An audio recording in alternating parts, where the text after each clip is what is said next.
Bincang Bersama. Hai Smart Listeners, selamat datang dalam podcast Bincang Bersama.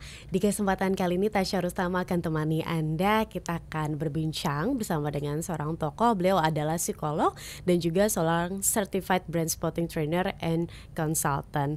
Kalau mau tahu gimana perjalanannya, pasti harus ikuti episode ini ya Smart Listeners. Dan inilah Mbak Ine Indriani. Hai Mbak Ine. Halo Mbak Tasya, Yes, lagi. kita ketemu lagi. Tapi kali ini aku penasaran dengan sosok Mbak Ine yang sekarang. Ketika dulu kecil gimana sih perjalanan hidupnya begitu kan ya. Ine kecil tuh kayak gimana sih? Kalau Ine kecil, jadi kalau dulu kecil mungkin aku gimana ya? Sebenarnya tipikal yang dulu itu aku kalau waktu kecil kalau bisa dibilang agak difficult child. Oke. Jadi kayaknya mungkin aku merasa aku bukan anak yang easy, jadi sering nangis, tantrum. Dan kalau zaman dulu kan belum ada psikolog ya zaman, jadi nggak ketahuan tuh kayak gimana. Terus juga yang aku ingat dulu tuh aku tidak mudah membaca dan menulis ya. Jadi baru kelas 2 aku baru bisa. Sementara teman-temanku dari TK kayaknya, aku nggak tahu ya di sekolah waktu itu TK kayaknya agak akademik gitu, dan aku bingung cara baca tuh gimana. Gitu. Kok orang bisa ya T itu trauma misalnya.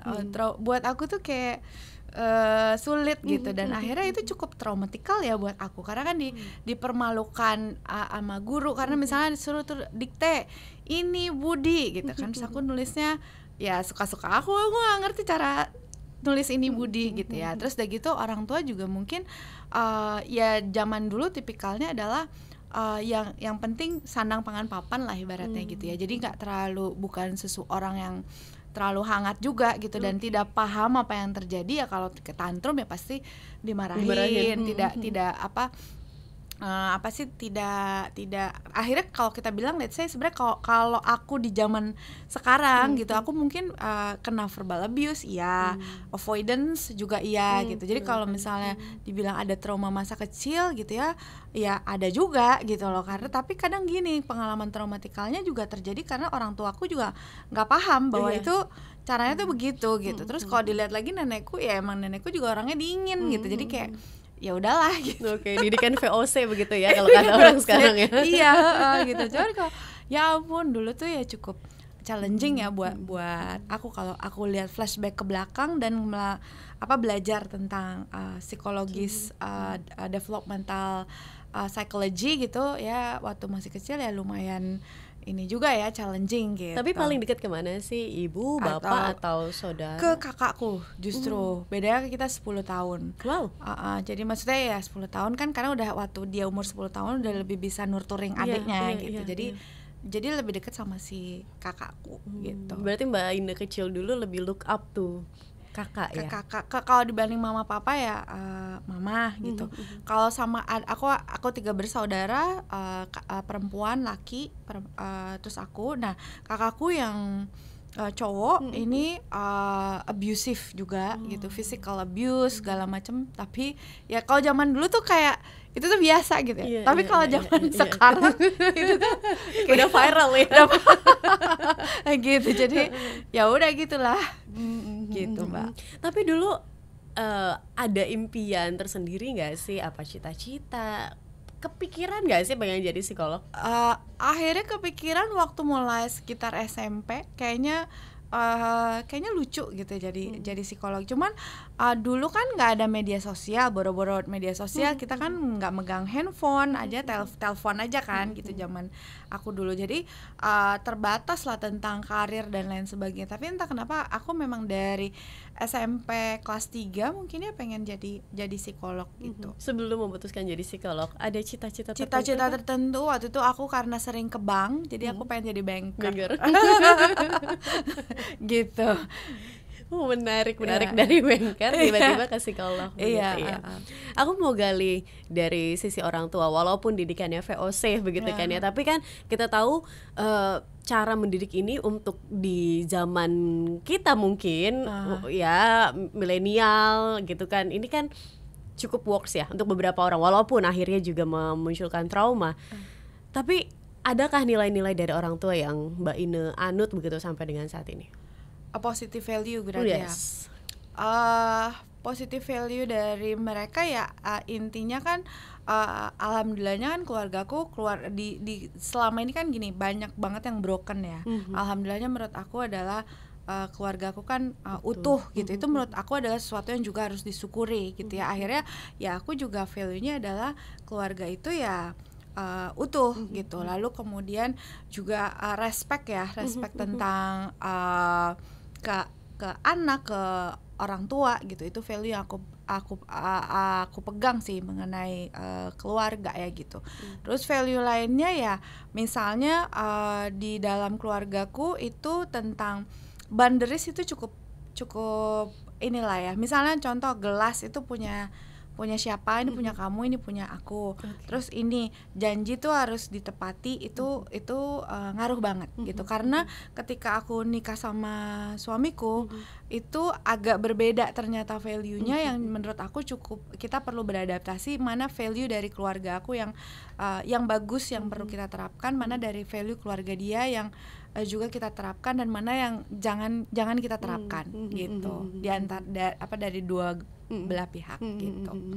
Menarik, ada boundaries di situ. Karena kadang-kadang keluarga ya udahlah semua punya siapa ya pakai aja gitu kan, kadang-kadang demikian ya. Oke. Mbak ini di Jakarta kah lahir? Agak ke samping sedikit, namanya Bekasi. Oh, Bekasi ya. Berarti Bekasi mentok nih.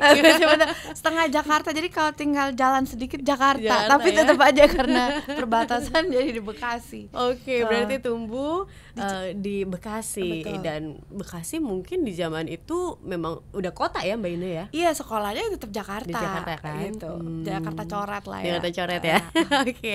Ketika di SMA memang SD mungkin struggle.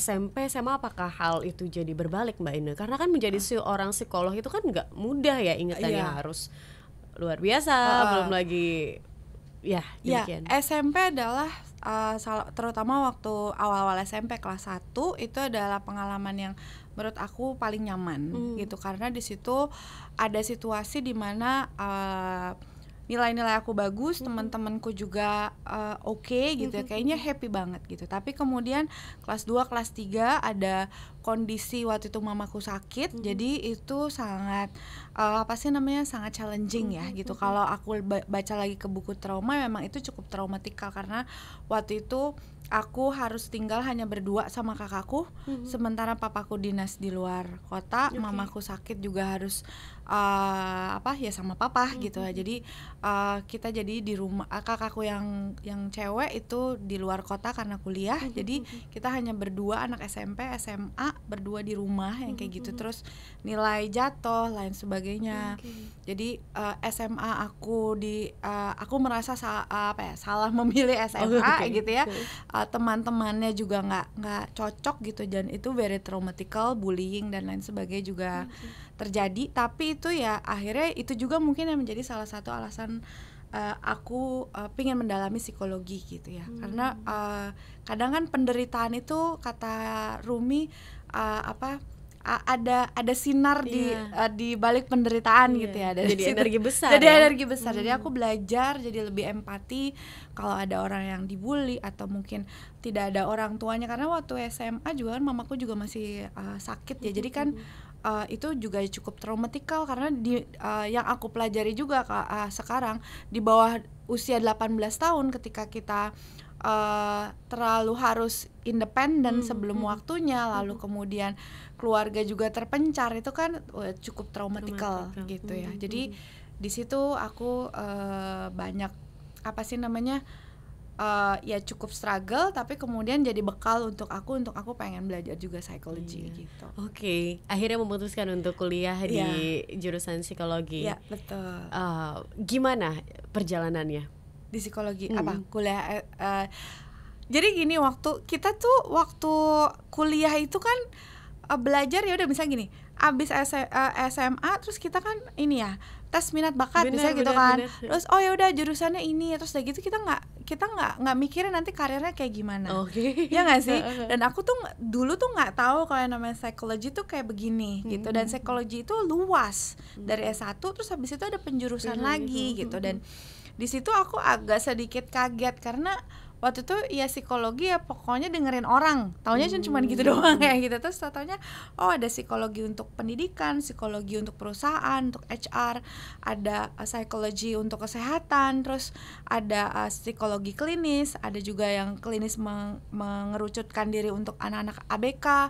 Dan akhirnya kemudian aku masuk S2 itu cukup buat aku mikir aku harus pas mau masuk S2 harus yang mana gitu yang aku pilih gitu. Akhirnya kemudian waktu itu aku ngambil klinis dan kemudian di situ juga aku kayak masih ngerasa kok aku nggak masih kurang ya gitu. Di situ cukup terus cukup challenging juga kayak ngerasa pas belajar lagi aku tahu bahwa kayaknya aku apa benar bisa jadi psikolog gitu. Ternyata aku juga manusia dan ternyata bagasi luka batinnya juga banyak gitu. Dan ternyata psikolog yang baik itu bukan yang oh enggak aku baik-baik aja nggak ada masalah gitu. Itu mah psikolog denial. Dan akhirnya kalau ada psikolog yang bilang saya baik-baik aja nggak punya masalah, menurut saya dia bermasalah.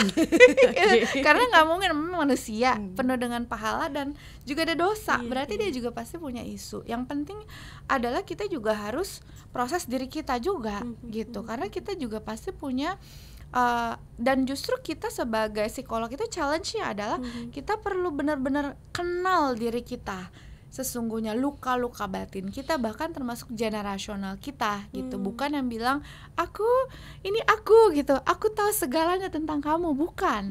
Justru yang paling penting adalah kita tahu tentang diri kita luka batinnya apa, rilis dulu sehingga kita bisa memahami orang lain dan sehingga kita bisa attune kepada klien-klien kita. Maksudnya apa attune? Kita menempatkan diri kita adalah, kalau di attunement itu kita adalah ekor komet, klien itu kepala komet, kita mengikuti dia, menerima dia apa adanya. Nah, kalau misalnya jadi psikolog I-nya terlalu gede gitu, inilah saya dan lain sebagainya, berarti dia tidak menempatkan dirinya untuk kliennya gitu, untuk kesembuhan. Dan menurut aku itu ternyata tidak mudah. Maksudnya dalam prosesnya tuh aku butuh proses banget untuk memahami itu gitu. Dan akhirnya aku cari akhirnya aku ngerasa S2 aja nggak cukup nih profesi. Dulu kan profesi sama S2 di saat aku itu digabung gitu loh Mbak Tasya, 2 tahun itu. Lalu kemudian aku merasa perlu cari psikoterapi yang cocok apa ya gitu. Dan akhirnya aku ketemulah dengan salah satunya si brain spotting ini. Dan alhamdulillahnya aku ketemu langsung sama penemunya, si David Grant. Dan ya antara rezeki tapi juga amanah gitu ya.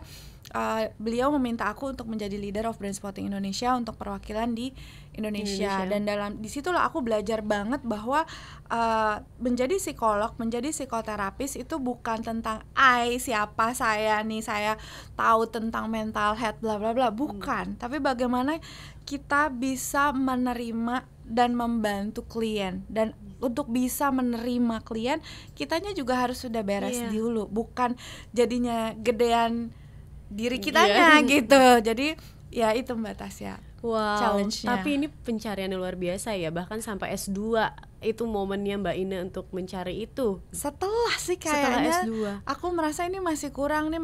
Akhirnya aku cari di luar Indo gitu. Di Indo aku merasa nggak dapet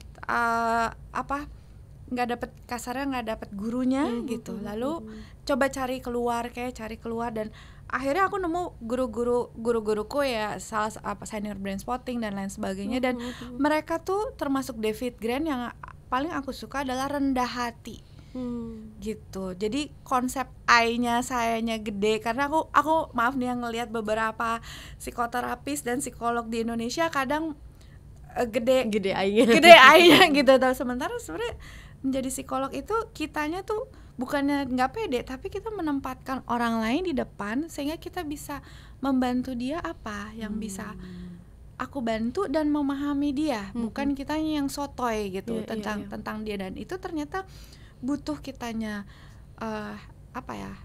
kesehatan mentalnya baik dulu gitu. Iya, karena gimana mau ngebantu kalau misalnya kitanya aja kita bermasalah berarti belum selesai begitu kan ya. Betul. Tapi melihat lagi Mbak Ine, masa muda Mbak Ine begitu kan ya, tadi juga banyaklah ada abusement, belum lagi juga sempat dibully. Kan ini ada trauma tentu saja. Betul. Ngebuka layarnya kan akan lumayan nih kan, apalagi sudah berlalu dan itu sudah kayak pasti saat itu kayak udahlah lupain aja lah ya, begitu kan ya. Gimana akhirnya bisa release itu semua dan be who you are right now? Proses ya, proses. Dan kadang challenge-nya ketika menurut aku psikoterapis, brain spotter kalau kita sebutnya, atau psikolog yang berkaitan dengan klinis ketemu orang lain, itu challenge-nya adalah memang kitanya harus bersih dulu menurut aku ya. Akhirnya itu tuh nggak beda kayak dokter gitu ya misalnya, atau apa, oh ya udah nggak pakai hati, nggak pakai diri kita gitu. Jadi kitanya sendiri, akhirnya aku perlu benar-benar ada ritual juga sebenarnya yang dilakukan. Misalnya ya ketika aku berproses sendiri itu, kayaknya hampir tiap hari aku juga melakukan sesuatu sendiri. Lalu ketika aku butuh bantuan, aku tidak menolak untuk minta tolong bantuan gitu. Bukan tidak menolak, tetap aku aktif mencari bantuan ketika aku membutuhkan bantuan. Oke, bukan merasa ketika aku kan psikolog gitu, aku nggak butuh psikolog lain gitu kan. Enggak, kadang kalau butuh jeda ya aku jeda dulu gitu, karena aku butuh supaya bisa ngebantu klien-klien atau pasienku gitu. Jadi ya kadang itu challenge-nya menurut aku. Menurut aku ini profesi yang sulit karena menangani sesuatu yang nggak kelihatan begitu kan ya. Oke, dokter bisa kelihatan penyakitnya kanker, kelihatan kan wujud kanker itu seperti apa begitu kan ya. Oke, profesi-profesi lain bisa terlihat. Ini kan psikolog menangani manusia. Banyak juga kita tahu bahwa penelitian-penelitian psikologi yang akhirnya berujung pada trauma atau kegagalan, dan itu dampaknya nggak untuk psikolognya tapi untuk orang lain begitu kan ya. Apa prinsip-prinsip yang Mbak Ine pegang begitu ya sebagai seorang psikolog dan juga leader bahkan trainer untuk Brain Spotting Indonesia? Prinsip yang aku gunakan dalam menerapkan sebagai psikologis gitu ya. Pertama adalah tidak merasa yang paling the best, tidak merasa puas dengan ilmu yang ada, karena dengan aku seperti itu maka aku akan terus belajar dan aku berusaha untuk tidak sok tahu juga. Jadi aku ketika ketemu klien, aku bisa memahami dia dan banyak dapat informasi tentang dia sehingga aku bisa bantu. Karena kalau misalnya aku sok tahu gitu ya Mbak, aku udah biasa nanganin trauma, ini akhirnya trauma itu kan luas penyebabnya. Akhirnya karena merasa paling tahu dan tidak rendah hati, akhirnya aku tidak mendapatkan informasi yang banyak tentang dia dan akhirnya tidak terlalu bisa membantu. Itu satu. Yang kedua adalah attunement. Itu juga menjadi prinsipku ketika aku belajar mengenai attunement. Relational attunement itu penting. Relational attunement tidak sekedar hanya empati, tetapi lebih dari itu. Aku menunggu dia. Misalnya gini, kalau ada klien, kita nggak nge-push dia kalau misalnya dia dia belum siap. Kalau misalnya totonya sekarang kan lagi banyak mengenai NPD ya, dan aku ngelihatnya orang banyak yang dia NPD bla bla bla gitu. Nah aku ngerasa yang paling penting adalah menerima, karena di balik NPD itu kan sebenarnya ada luka. Artinya adalah kita menerima klien apa adanya. Dan juga tidak judging gitu. Ini begini tidak so tahu, dan slow down, harus pelan-pelan karena orang tuh pacingnya pelan-pelan. Nah ketika aku ngajarin slow down, akhirnya aku juga slow down. Aku akan kan kadang ketemu klien yang pengen cepet sembuh gitu, usianya udah 40 ke atas, layernya banyak, pengen kayak minum obat pusing besok sembuh gitu. Jadi ketika aku menerapkan prinsip itu, aku juga mengajarkan klienku untuk slow down sehingga dia juga berproses pelan-pelan, satu-satu layernya bisa kebuka gitu sih Mbak. Itu salah satu prinsip yang aku pegang. Oke, dan itu bertahan sampai sekarang. Ada nggak prinsip yang ya berdasarkan pengalaman mungkin Mbak Ine merasakan begitu hingga akhirnya membuat ini yang harus nggak boleh nih, ini nggak boleh lepas dari yang aku lakukan? Satu berarti itu boleh, silakan. Nggak boleh attunement, relational attunement itu sangat penting. Rendah hati itu sih. Iya. Karena dengan rendah hati tuh cabangnya banyak. Nggak sotoy, nggak ngejudge gitu. Menerima klien apa adanya, kita benar-benar full atensi untuk klien gitu. Akhirnya itu ngebantu klien merasa feel safe, sehingga ketika dia merasa feel safe, karena orang yang trauma itu kan seringkali banyak yang tidak merasa safe karena lu yakin bisa bantu gue gitu. Siapa lu baru pertama kali, itu satu. Dan dia kan merasa, biasanya juga salah satunya orang yang trauma itu mengalami lonely, sendirian. Jadi ketika bicara lagi tentang traumanya, beneran nggak aku bisa bantu dia gitu. Nah kadang juga ketika itu aku juga nggak boleh merasa aku mampu gitu. Maksudnya aku berusaha tapi slow down dan tidak merasa paling bisa gitu loh Mbak. Jadi dengan begitu maka akan frekuensinya jadi baik, nyambung, gitu. Jadi dia lebih nyambung gitu. Oke. Mbak Ine, dalam karir, dalam kehidupan, ada nggak sih titik terendah yang Mbak Ine rasakan? Dalam kehidupan, SMA itu terendah. SMA aku paling tidak suka di masa SMA aku. Itu salah satu titik terendah aku. Ya itu. Dalam karir? Dalam karir kalau dalam karir ketika aku merasa bahwa ternyata jadi psikolog itu tidak mudah ya. Gitu, ketika orang kayaknya gampang nih jadi psikolog, ngelihat IG tentang cuman secumit-cumit gitu. Apa sih cuman udah berasa paling tahu gitu. Ternyata enggak semudah itu. Itu sempat sih aku kayak ngerasa apa ini cocok ya buat aku, sempat kayak gitu. Karena ya tadi profesi psikolog itu berbeda dengan profesi lain yang kalau misalnya kita lagi ada masalah di rumah gitu, kita bisa ya udah sambil marah-marah bisa gitu loh.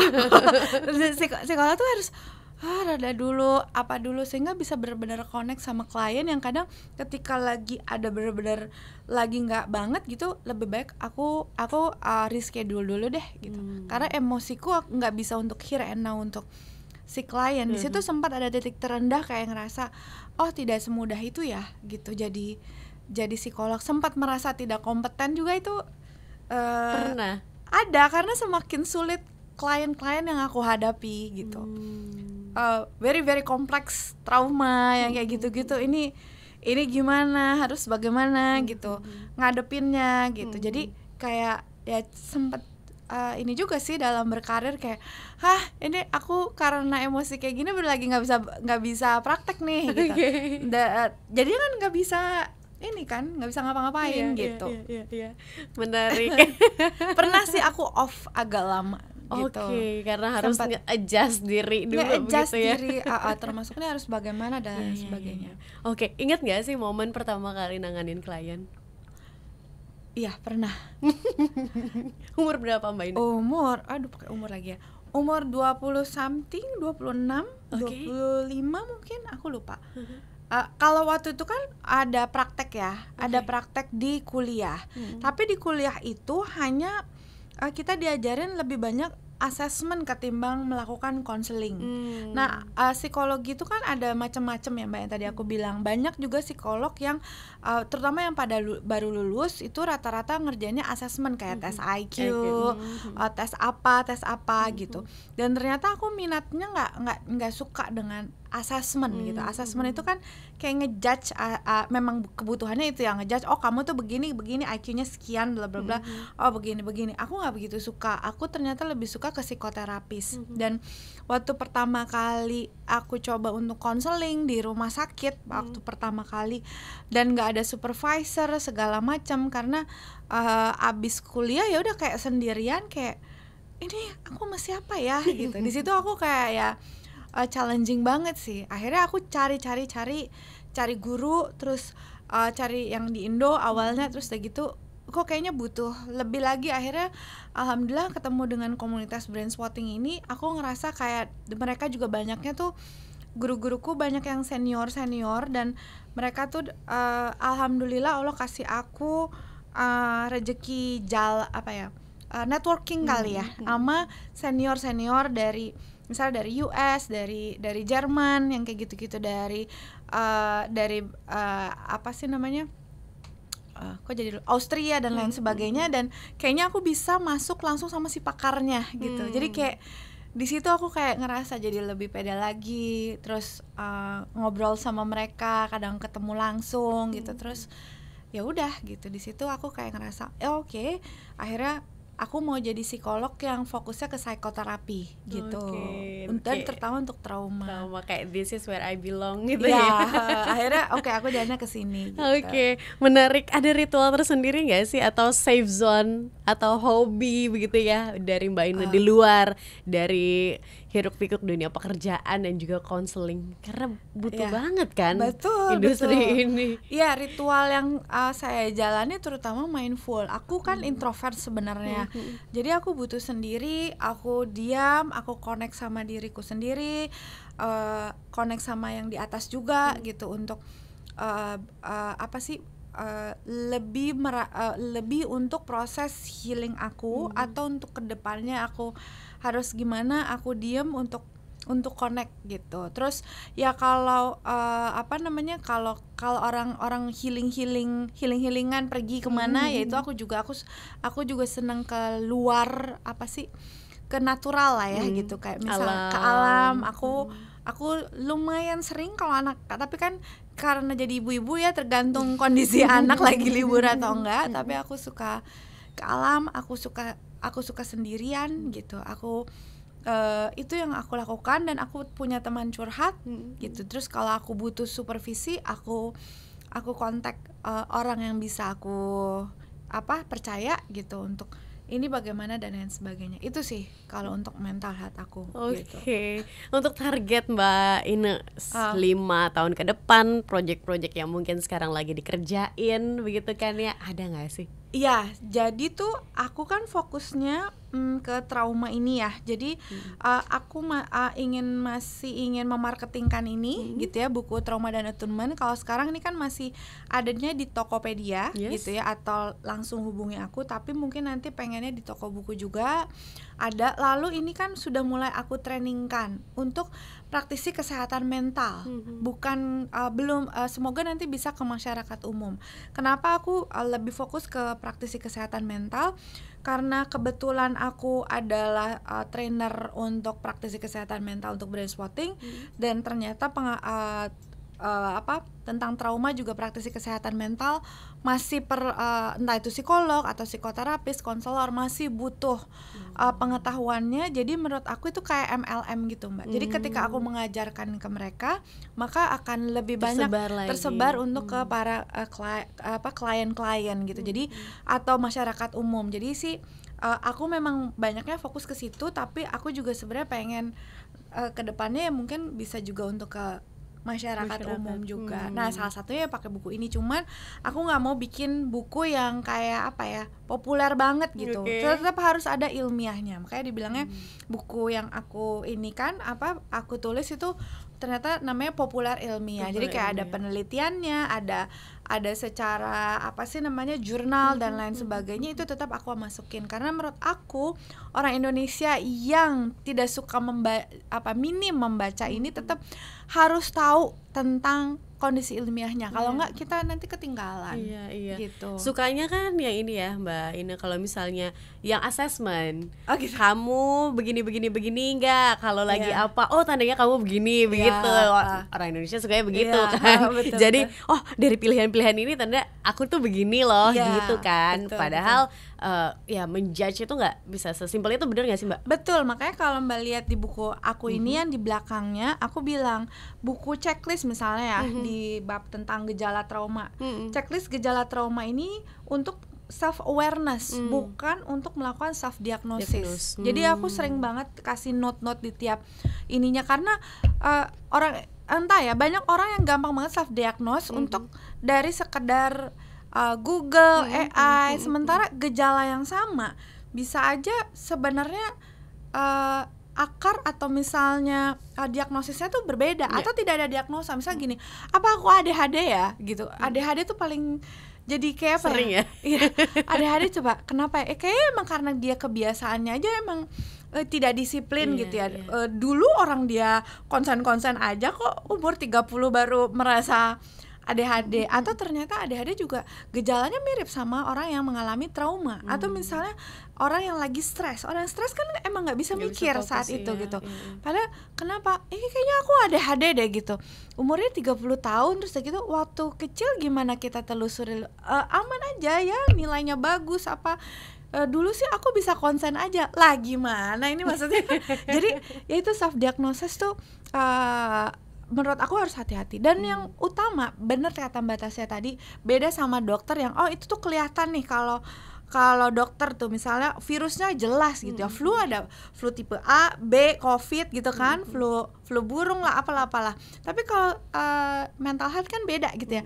Sulit konsentrasi kan bisa aja orang depresi, stres, ADHD gitu ya. IQ-nya rendah gitu kan atau apa gitu kan. Dan yang paling utama sebenarnya bukan diagnosisnya kalau untuk mental health. Dan saya bukan tipikal yang juga suka untuk mendiagnosis. Yang paling utama adalah apa yang terjadi pada dirimu, apa yang terjadi dengan luka batinmu apa aja, dan kamu maunya bagaimana. Itu yang paling penting. Misalnya gini, ada satu ADHD, terus satu lagi trauma, PTSD misalnya diagnosisnya. Ya, terus kamu apa yang terjadi di belakang gitu kan? Lalu kamu mau gimana? Misalnya, ya aku pengen bisa fokus lagi, sama-sama pengen bisa fokus kerjaan, karirku meningkat, aku bisa mengerjakan on time pekerjaanku. Oh ya udah, kan itu sama nih orang yang ADHD sama yang PTSD mau fokus ke situ dulu.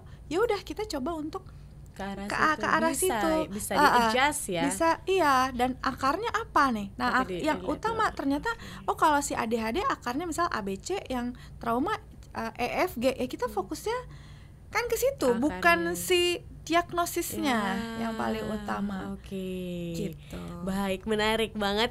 Nih, kalau misalnya Anda mau tahu lebih jauh Smart Listeners tentang trauma dan juga gimana attunement-nya, Anda bisa langsung beli buku ini di Tokopedia. Jadi langsung Anda bisa baca dan nggak self-diagnose tapi bisa lebih tahu dan lebih kenal begitu ya. Walaupun pada akhirnya ya carilah pertolongan profesional yang paham, yang mengerti begitu. Betul. Oke, Mbak Ina terima kasih banyak untuk insight-nya. Sama-sama Mbak Tasya. Dan jangan bosan-bosan diundang Smart FM ya. Siap.